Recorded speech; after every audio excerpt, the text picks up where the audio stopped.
एक गरीब किसान और माँ दर्जी थीं। दोनों ही अपना अपना काम करके घर चलाने की कोशिश किया करते थे। हर्ष की पढ़ाई लिखाई के खर्चे की वजह से दोनों बड़े परेशान रहते थे। मुझे मेरे हर्ष की बड़ी चिंता हो रही है, उसकी पढ़ाई लिखाई की। हर्ष अब बड़ा हो गया है और अगर हमने उसका स्कूल में दाखिला नहीं करवाया तो बड़ी परेशानी हो जाएगी। मैं अपनी कोशिश तो कर ही रहा हूँ भाग्यवान। हमारा हर्ष पढ़ने में बहुत तेज और बहुत बुद्धिमान है। अभी से ही उसे गुणा भाग और अंग्रेजी पढ़ने आ गया है। हम कल सुबह ही उसे लेकर एक बड़े विद्यालय में जाएंगे दाखिला करवाने।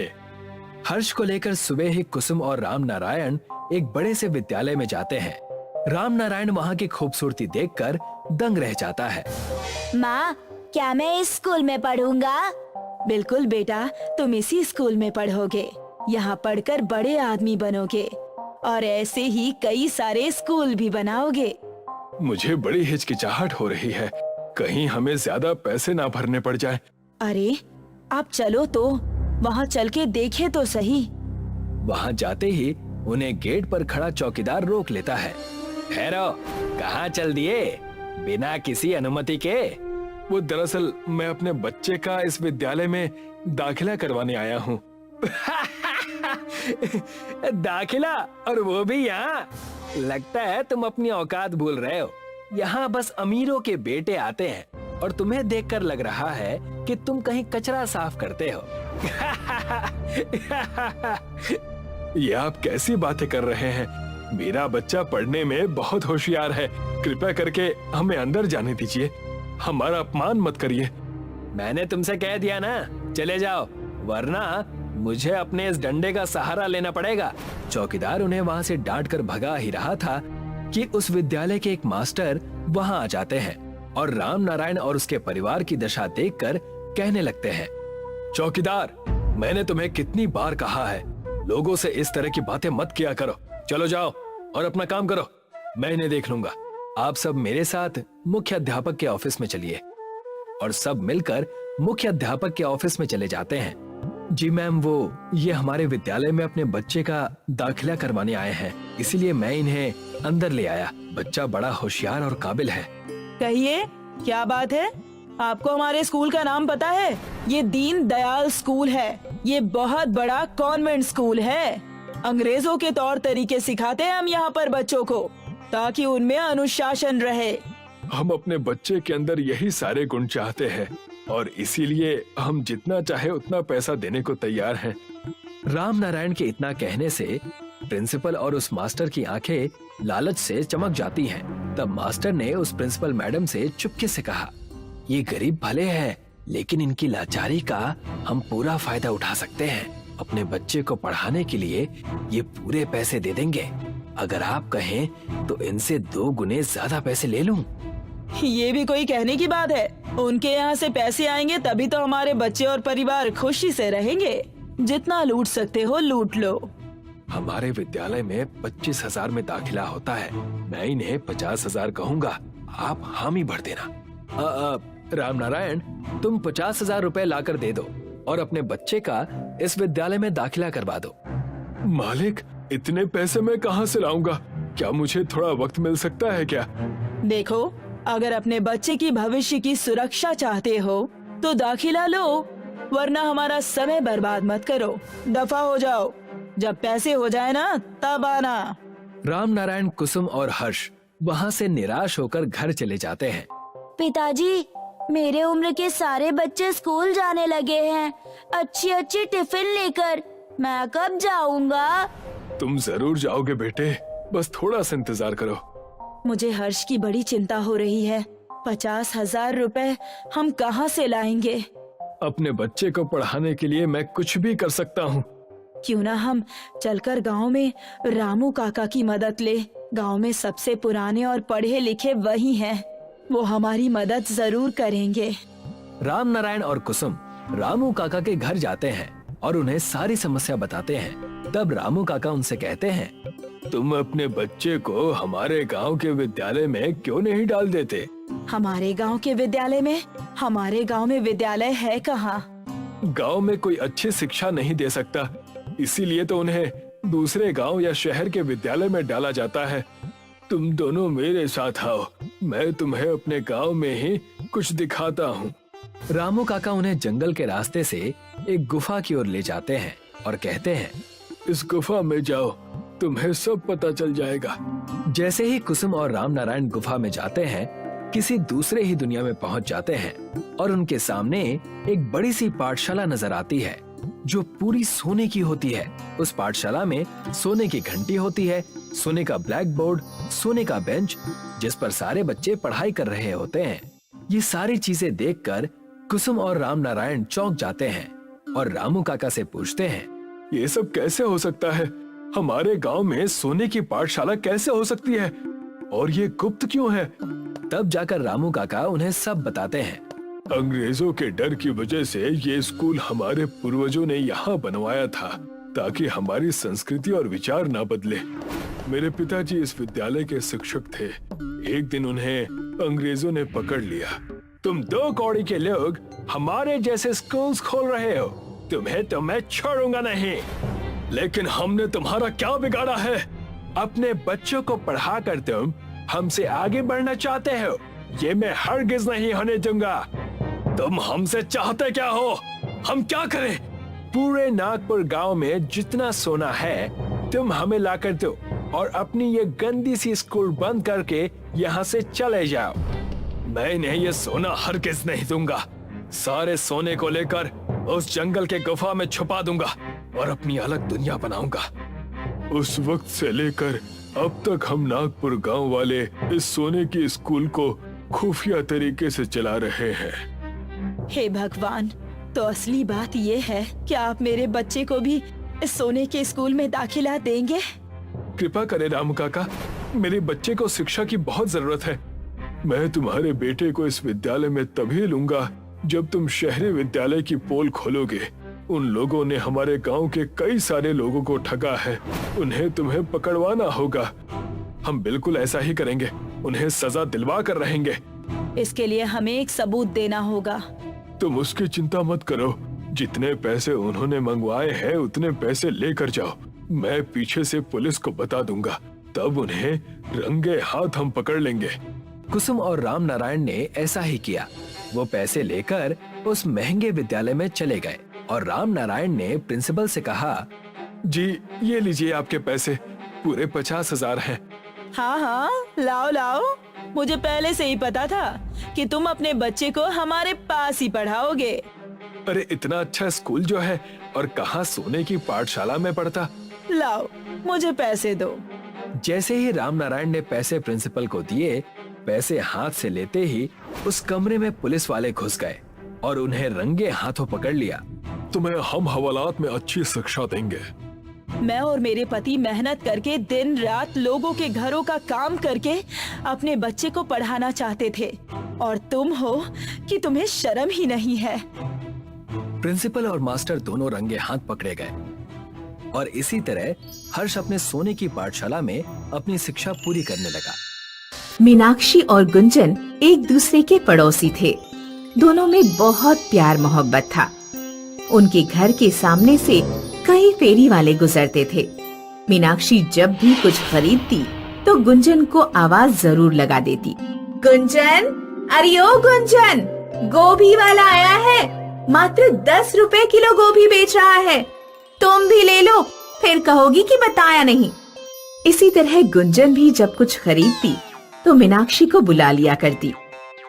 एक दिन दोपहर में एक मटर बेचने वाला आया। ताजी हरी मटर ले लो, मटर वाला 30 रुपए किलो मटर। मीनाक्षी अपने घर से बाहर आकर मटर देखने लगी। ले लो बहन जी, एकदम कच्ची मटर है, कल ही खेत से तोड़ी है। ठीक है, 1 किलो तोल दो। मीनाक्षी ने हमेशा की तरह गुंजन को आवाज दी।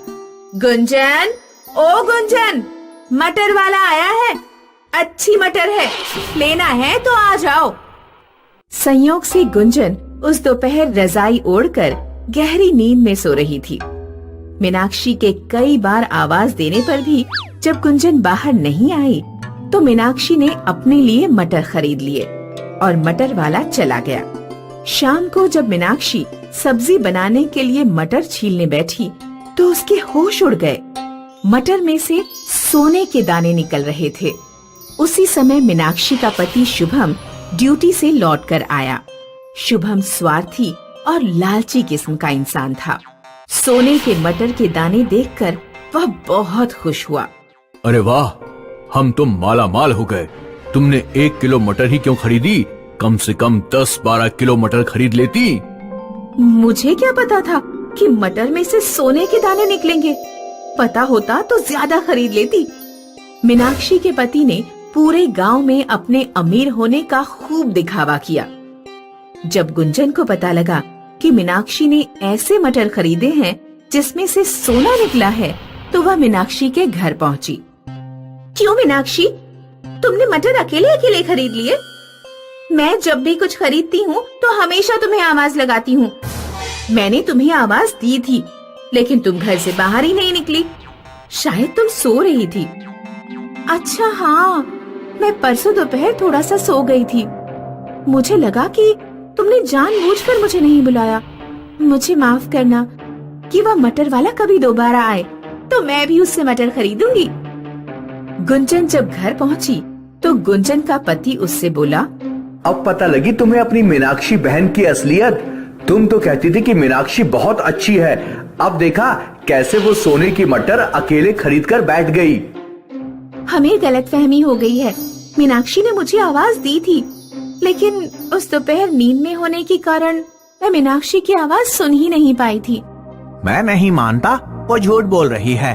उसने तुम्हें इसलिए नहीं बुलाया क्योंकि वो नहीं चाहती थी कि उसके साथ साथ हम लोग भी अमीर हो जाएं। उधर मीनाक्षी का पति शुभम काम धंधा छोड़कर घर बैठ गया था और हमेशा सोने के मटर के दानों की रखवाली करता रहता था। मीनाक्षी उससे बोली, क्यों ना हम आधे किलो मटर गुंजन के घर दे आए? हमारे साथ उन लोगों के घर भी सुख समृद्धि आ जाएगी, तो इसमें बुरा क्या है? क्या तुम पूरी पागल हो गई हो? आधे किलो सोने की मटर गुंजन के घर दे आओगी? अरे इन मटर के दानों से मुझे पूरा जीवन गुजारना है। अगर आधे मटर के दाने तुमने गुंजन को दे दिए तो मुझे आधी जिंदगी काम करना पड़ेगा। इसलिए आधे किलो मटर गुंजन को देने की बात बिल्कुल भूल जाओ। एक दिन गली में एक और मटर बेचने वाला आया। इस बार गुंजन के पति ने उसे पकड़ लिया और उसके सारे मटर खरीद लिए। मटर कम से कम 50 किलो थे। गुंजन और उसके पति ने मटर छीलने शुरू किए, लेकिन किसी भी मटर में सोने के दाने नहीं निकले। गुंजन के घर 50 किलो मटर का कोई काम तो था नहीं, इसलिए वह पड़े पड़े खराब होने शुरू हो गए। क्यों ना मैं कुछ किलो मटर मीनाक्षी को दे आऊं? यहाँ तो ये खराब ही हो जाएगी। गुंजन ने एक बोरी में मटर भरी और कुछ मटर मीनाक्षी को दे आई। मीनाक्षी गुंजन के व्यवहार पर बहुत खुश हुई। उसने मन में ठान लिया कि वह किसी भी तरह आधे किलो सोने के मटर गुंजन को देकर रहेगी। मीनाक्षी बाजार जाकर हरे और गोल्डन कलर का पेंट खरीद लाई। उसने आधे किलो हरे मटर पर गोल्डन पेंट कर दिया। एक सुबह जब उसका पति टॉयलेट में था तो मीनाक्षी ने जल्दी से आधे किलो सोने के मटर के दाने उठाए और उसकी जगह अपने पेंट किए हरे मटर के दाने रख दिए। दोपहर में वह अपने पति से बोली, सुनिए जी, मैंने साधारण मटर की सब्जी बनाई है। सब्जी थोड़ी ज्यादा बन गई है। कुछ सब्जी मैं गुंजन के घर देकर आना चाहती हूँ। शुभम ने भगोने में देखा तो उसे हरे मटर दिखाई दिए, क्योंकि मीनाक्षी ने सोने के मटर पर हरा पेंट कर दिया था। इस तरह मीनाक्षी ने अपनी चतुराई से आधे किलो सोने के मटर गुंजन के घर पहुंचा दिए। गुंजन और मीनाक्षी में पहले जैसी गहरी दोस्ती हो गई। मीनाक्षी, एक बात बताओ, जब तुम्हारे पति को पता लगेगा कि आधे मटर के दाने सोने की नहीं साधारण हैं, तो तुम उनसे क्या कहोगी? कह दूंगी कि मुझे क्या पता, हो सकता है मटर वाले ने हरे मटर के दानों पर गोल्डन पेंट करके हमें उल्लू बना दिया हो। उत्तर प्रदेश में पश्चिमी फतेहगंज नाम का एक गांव था, जहां सूरज अपने परिवार के साथ रहता था। सूरज तरबूज की खेती करता था। उसकी 2 बेटियां थीं, ज्योति और मालू। पिताजी, मालू ने बिना कुल्ला किए ही चावल खा लिए। पिताजी, इसने मेरा टूथब्रश अपने सड़े हुए मुंह में डालकर खराब कर दिया, इसलिए मैंने आज दांत नहीं मांजे। मुझे नया ब्रश ला कर दो। मालू बेटी, तुम अपना ब्रश अच्छे से धोकर साफ कर लो। ज्योति तुम्हारी बहन ही तो है, अगर उसने तुम्हारा ब्रश इस्तेमाल कर लिया तो कौन सी आफत आ गई। इस बार तरबूज की खेती बहुत हल्की हुई है, इसलिए बहुत सोच समझकर खर्च करना होगा। कल मैं तरबूज बेचने मंडी जाऊंगा, देखते हैं इस बार कितने पैसे मिलते हैं। मंडी गांव से दूर शहर में थी। मंडी का ठेकेदार मोतीराम एक चालाक और कंजूस इंसान था, जो किसानों का शोषण करता था। इस साल मुझे बेटी की शादी करनी है, 10-12 लाख से कम खर्चा नहीं होगा। मुझे हर हालत में इस सीजन में मोटा प्रॉफिट कमाना है। हरिया, कुछ अपना दिमाग चला और बता, मैं कैसे किसानों से कौड़ी के भाव फसल हासिल कर सकता हूँ। मैंने सोचा है कि कुछ कमजोर किसानों के पैसे रोक लिया जाए, गरीब किसान हमारा कुछ नहीं बिगाड़ पाएंगे। तू क्या कहता है? मालिक, अगर आपने किसानों के पैसे रोके तो वे अगली बार हमारे पास माल बेचने नहीं आएंगे, वे किसी और मंडी में चले जाएंगे। मेरे पास इससे बेहतर उपाय है, जिससे सांप भी मर जाए और लाठी भी न टूटे मालिक। अगले दिन सूरज मोतीराम के पास अपनी तरबूज की फसल लेकर पहुंचा। सूरज, तुम्हारे खेत का तरबूज बहुत मीठा होता है। वैसे तो तुम्हारे 45,000 बनते हैं, लेकिन मैं तुम्हें 50,000 देता हूँ। सूरज ने पैसे अपने थैले में रखे और खुश होकर अपने घर लौटने लगा।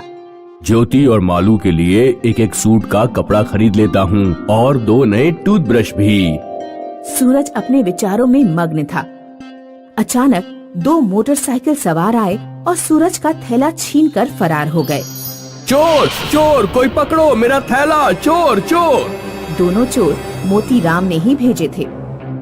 इस तरह चालाकी से मोतीराम ने सूरज के तरबूज फ्री में हासिल कर लिए। सूरज रोता हुआ मोतीलाल के पास पहुंचा और उसने मोतीलाल को सारी बात बताई। तुम्हारे पैसे छिन गए तो मैं क्या करूं? मैंने तो तुम्हें पूरी रकम दी थी।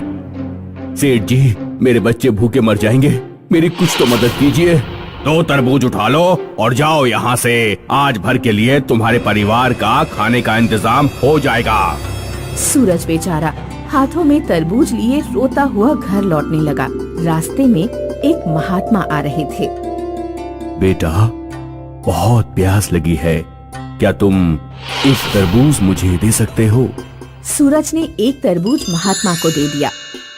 सूरज की आंखों में आंसू देखकर महात्मा उसकी परेशानी समझ गए। उन्होंने सूरज को आशीर्वाद दिया।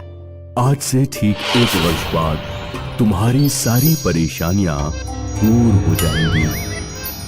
सूरज और उसकी बेटियों के लिए वह साल बहुत कष्टकारी रहा। पैसों के अभाव में उन्होंने सिर्फ चटनी और रोटी खाकर काम चलाया। पिताजी, मुझसे और चटनी रोटी नहीं खाई जाती। बेटा, जब तक अगली फसल नहीं उग जाती हमें धैर्य रखना होगा। आखिरकार किसी तरह 1 वर्ष बीत गया और सूरज के खेत में नई फसल आ गई। ज्योति ने एक दिन एक तरबूज काट कर देखा तो वह चिल्ला पड़ी, पिताजी, मालू, यहाँ आओ। क्या हुआ? क्यों चुड़ैल की तरह चिल्ला रही हो? तरबूज में सोने का बॉल है। सूरज और उसकी बेटियों ने खेत के बाकी तरबूज काट कर देखे। उन सभी में सोने की बॉल निकली। ये सब उन महात्मा के आशीर्वाद से ही हो रहा है। सूरज तरबूज में निकले सोने की वजह से बहुत अमीर हो गया। हरिया ने ये सारी बात मोतीराम को बताई। मालिक, सूरज अब आपसे ज्यादा अमीर हो गया है। उसके खेत में लगे तरबूजों में सोना निकल रहा है। गांव के लोग बताते हैं कि किसी महात्मा के आशीर्वाद से ये सब हुआ। चिंता मत करो, अगले साल जब उसके तरबूज आएंगे तो उसके तरबूज काटने से पहले ही हम तरबूजों से सोना निकाल लेंगे। अगले सीजन में जब सूरज के खेत में तरबूज उगे तो एक रात मोतीलाल अपने नौकर के साथ कच्चे तरबूज ही काटने पहुंच गया। उसने अपनी नौकर के साथ मिलकर तरबूजों का सोना निकाल लिया और अपनी पीठ पर लाद लिया। हम अभी घर नहीं जाएंगे क्योंकि सूरज पुलिस को खबर कर देगा तो हमारे घर सोना पकड़ा जाएगा। नदी पार मेरी मौसी का घर है, वहीं चलते हैं। लेकिन मालिक, इतना बोझ लेकर नदी कैसे पार करेंगे? अरे उस नदी में बहुत कम पानी है, इतना क्यों डरता है? मोतीराम और हरिया अपनी पीठ पर भारी भरकम सोने का वजन लादकर नदी पार करने लगे।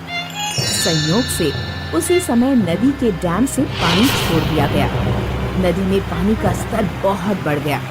पीठ पर ज्यादा वजन होने के कारण मोतीलाल और उसका नौकर नदी में डूबकर मर गए।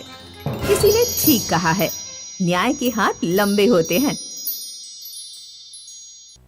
अशोक एक बनकाम मजदूर था जो शहर में मजदूरी करके अपने परिवार का पेट पालता था।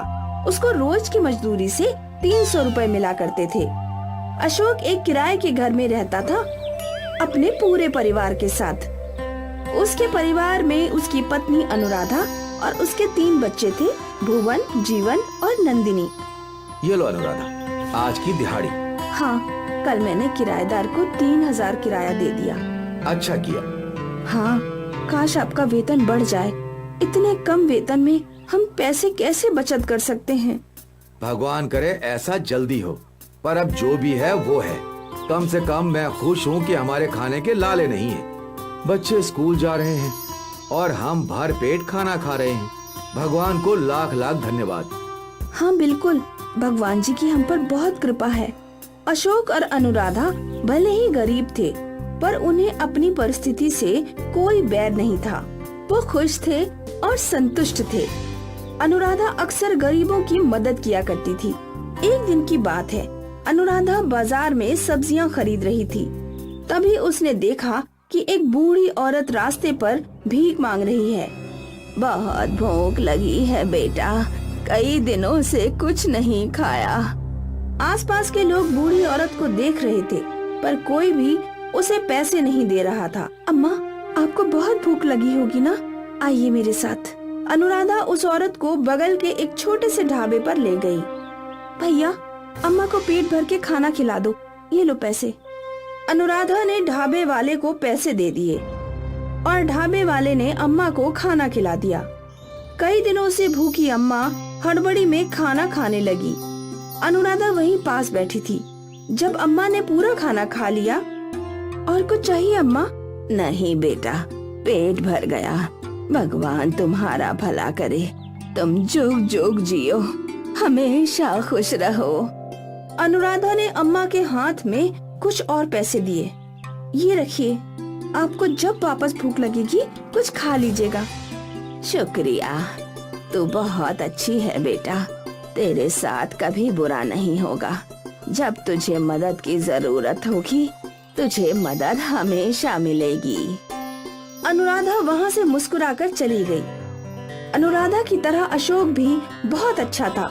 वो भी लोगों की मदद कर दिया करता था। चाचा, मैं आपकी मदद कर देता हूँ, पर बेटा ये बहुत भारी है। मजदूर के लिए ये कौन सा भारी होगा, चलिए। अशोक ने उस बूढ़े आदमी का सामान उसके घर तक पहुँचाया। शुक्रिया बेटा, तेरी बहुत मेहरबानी है। भगवान तेरा हमेशा अच्छा करे। अब मैं चलता हूँ चाचा। अनुराधा और अशोक भले ही गरीब थे, पर वो किसी की भी मदद के लिए हमेशा तैयार रहते थे। अनुराधा और अशोक के अच्छे कर्मों की कोई गिनती नहीं थी। उन्हें जब मौका मिलता वो किसी न किसी की मदद किया करते ही थे। कुछ महीने बीत गए। एक दिन अशोक एक बिल्डिंग का बनकाम कर रहा था। वो काफी ऊंचाई पर चढ़ा था और बदनसीबी से उसके पैरों के नीचे का बम्बू टूट गया और अशोक इतनी ऊंचाई से नीचे गिरा कि वो जख्मी था। जब उसे हॉस्पिटल ले जाया गया तो डॉक्टर ने उसकी पट्टी कर दी। भगवान का शुक्र है कि कोई गहरी चोट नहीं आई है। घुटने की एक हड्डी टूट गई है, जिसे जुड़ने में 2 से 3 महीने लग सकते हैं, पर तब तक इन्हें बिल्कुल भी काम नहीं करना होगा। 2-3 महीने? 2-3 महीने आराम करने की बात सुनकर दोनों सहम गए। अशोक तो एक दिहाड़ी वाला मजदूर था। उसे तो रोज काम के ही पैसे मिलते थे। 2-3 महीने अगर उसे घर पर बैठना पड़े तो उसका घर कैसे चलेगा? अब हम क्या कर सकते हैं? आप फिक्र मत कीजिए, मैं कुछ न कुछ काम ढूंढ लूंगी। जिससे हमारा गुजर बसर तो हो ही जाएगा। और कोई रास्ता भी नहीं है। सोचा नहीं था भगवान ये दिन भी दिखाएगा। अशोक और अनुराधा के बचाए हुए पैसे इलाज में खर्च हो गए। अब उनके पास बहुत ही कम पैसे बचे। कुल मिलाकर अब 300 रुपए ही बचे हैं। इसमें तो बस 2-3 दिन का राशन ही आएगा। अब मुझे जल्दी काम मिल जाना चाहिए। कितने दिनों से मैं काम ढूंढ रही हूँ। भगवान करे मुझे जल्दी काम मिल जाए ताकि हम पर भूखे मरने की नौबत ना आए। हाँ, भगवान से यही प्रार्थना है। खैर, मैं इन पैसों से जो बन पड़ेगा ले आती हूँ। हाँ। अशोक और अनुराधा दोनों परेशान थे। उनकी आर्थिक स्थिति विकट थी। वो 300 रुपए लेकर अनुराधा बाजार गई। वहाँ उसने चावल, दाल और कुछ सब्जियाँ ले ली। अब अनुराधा के पास बस 10 रुपए बचे थे। वो घर लौट रही थी कि उसका ध्यान उसी बूढ़ी औरत पर गया। बहुत भूख लगी है बेटा, कई दिनों से कुछ नहीं खाया। कुछ खाने को हो तो दे दो। बेचारी, लेकिन आज इसे पेट भर के खाना खिलाने के लिए मेरे पास पैसे भी नहीं हैं। बस 10 रुपए हैं। इसमें क्या आएगा? अनुराधा ने यहाँ वहाँ देखा तो एक पकौड़े की दुकान थी। मुझे 10 रुपए के पकौड़े दे दीजिए। अनुराधा ने दुकानदार को 10 रुपए दिए और पकौड़े ले लिए। वो पकौड़े लेकर अनुराधा उस बूढ़ी औरत के पास गई। अम्मा, आज मैं तुम्हें पेट भर तो नहीं खिला सकती, पर ये खा लो। उस बूढ़ी औरत ने पकौड़ों के कागज को हाथ लगाया और बोली, आज ये पकौड़े तू अपने घर ले जा बेटी। समझ ले, मैंने खा लिए। आज इस पर तेरा हक है। अम्मा, पर आपको भूख लगी है ना? वो बूढ़ी औरत मुस्कुराई और देखते ही देखते अनुराधा की आंखों के सामने से ओझल हो गई। अनुराधा हड़बड़ा गई। वो बूढ़ी औरत को यहाँ वहाँ ढूंढ रही थी, पर वो उसे कहीं नहीं मिली। फिर अनुराधा घर लौटी, अपने पति अशोक को ये सारी बातें बताई। ऐसे कैसे कोई गायब हो सकता है? पता नहीं, मैं भी हैरान थी। अच्छा, वो पकौड़े दिखाओ। अशोक ने पकौड़े का कागज खोला और दंग रह गया। कागज के अंदर सोने के पकौड़े रखे थे। सोना? इतना सारा सोना? ये सच है क्या? हाँ, पर कैसे? शायद उस बूढ़ी औरत की वजह से। उस रोज उन्होंने मुझे आशीर्वाद दिया था। शुक्रिया, तू बहुत अच्छी है बेटी। तेरे साथ कभी बुरा नहीं होगा। जब तुझे मदद की जरूरत होगी, तुझे मदद हमेशा मिलेगी। हाँ, तुम्हारी अच्छाई की वजह से हमें आज अपनी जरूरत के समय मदद मिली है अनुराधा। भगवान का लाख लाख शुक्रिया। इस दिन के बाद अशोक और अनुराधा की जिंदगी बदल गई। अशोक का इलाज हो गया और अब वो बनकाम मजदूर नहीं रहा। अनुराधा और अशोक ने खुद का घर खरीद लिया और एक दुकान भी। अब दोनों साथ काम करते थे। सोने के पकौड़ों ने अशोक और अनुराधा की जिंदगी ही बदल दी।